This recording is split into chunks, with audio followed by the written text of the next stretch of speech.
સરભડા ગામ में ગેરકાયદેસર રેતી ખનન સામે ગામજનોનો ઉગ્ર વિરોધ। શત્રુંજી નદીમાંથી હવે એક પણ રેતીનો દાણો ઉપાડવા વાહન નહીં દેવાની ચેતવણી।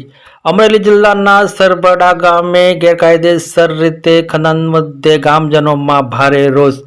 ગામમાં યોજાયેલી સભામાં મોટી સંખ્યામાં ખેડૂતો અને ગામજનો ઉપસ્થિત રહ્યા હતા।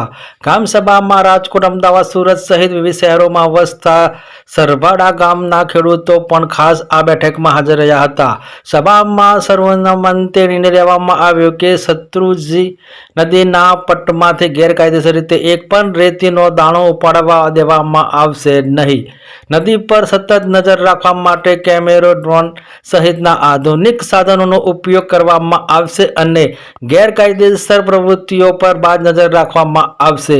ગામજનોએ રાજ્ય સરકાર સમક્ષ માંગ કરી હતી કે શત્રુંજી નદી વિસ્તારમાં 112 પોલીસની સતત પેટ્રોલિંગની વ્યવસ્થા કરવામાં આવે તેમજ ખાણ અને ખનિજ વિભાગ દ્વારા બેરિકેડિંગ કરીને નદીના પટનું યોગ્ય રક્ષણ કરવામાં આવે। ખેડૂતો અને ગામજનોએ લલકાર કરતા જણાવ્યું કે ગેરકાયદેસર રેતી ખનન કોઈ પણ સંજોગોમાં ચલાવી લેવામાં આવશે નહીં અને શત્રુંજી નદીના પટમાંથી એક પણ રેતીનો દાણો ઉપાડવા દેવામાં આવશે નહીં। વિશેષ રિપોર્ટ સંજય વાઘેલા, અમરેલી જિલ્લા બ્યુરો ચીફ। રણજીતભાઈ ગઢાત છે, મારું ગામ સરંબડા છે। અમારા ગામની નદીમાંથી જે ગેરકાયદેસર રીતે વેકરા અને ખનિજ રેતી ચોરી થાય છે એના વિશે ગામ અહીંયા અત્યારે ભેગું થયું છે। આની રજૂઆત અમે તંત્રને કરી હતી। તંત્રએ એવું કીધું છે કે 10-12 દિવસમાં તમારી ગામની સમસ્યાનો હલ થઈ જશે। જે કાંઈ રેત માફિયાઓ છે એને પકડી પાડવામાં આવશે અને કાયદાકીય રીતે જે કાંઈ યોગ્ય સજા, એની જે કાંઈ સજા છે સજા કરવામાં આવશે। પરંતુ ગામજનોને એવું હતું કે તંત્રની સાથે સાથે ગામ પણ એકત્રિત થાય અને તંત્રનો સપોર્ટ કરે। એના માટે સુરત, અમદાવાદ અને આજુબાજુના શહેરોમાં જે કાંઈ ધંધા માટે યુવાન મિત્રો ગયા છે એ બધા પણ અહીંયા ભેગા થયા છે અને એવું નક્કી કર્યું કે આપણે ભેગા થઈને આનો વિરોધ કરીએ, જેથી તંત્રને પણ એમ થાય કે ગામનો આપણને સપોર્ટ છે। જે સરંબડા ગામ સમાજ દ્વારા કલેક્ટર સાહેબને, એસપી સાહેબને અને ખાણ ખનિજ વિભાગને જે આવેદનપત્ર આપવામાં આવ્યું હતું તેના ઉપર શું આપને પ્રોસેસ મળી?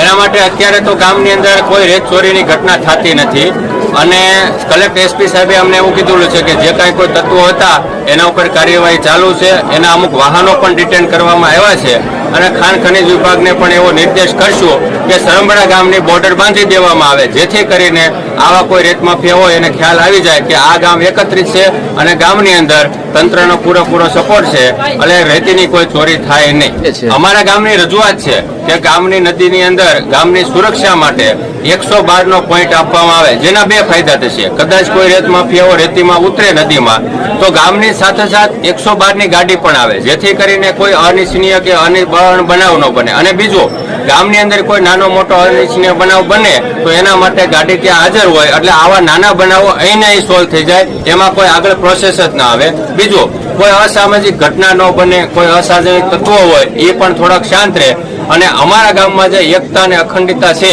બધા પરિવારો સાથે આ ગામની અંદર 18 વર્ણ વચ્ચે છે। ગામની અંદર નાત જાતના વાડા વગર તમામ ધર્મો ઉજવવામાં આવે છે।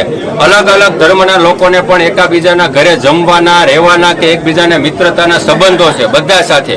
અમારા ગામની અંદર ખૂબ એકતા છે, પણ આ 7-8 જણાના કે 10 જણાના કારણે આખા ગામની એકતા વિખાય છે, એ અમારે નથી વિખાવા દેવી। એના માટે અમે તંત્રને રજૂઆત કરી છે અને અમે બધા એના માટે ભેગા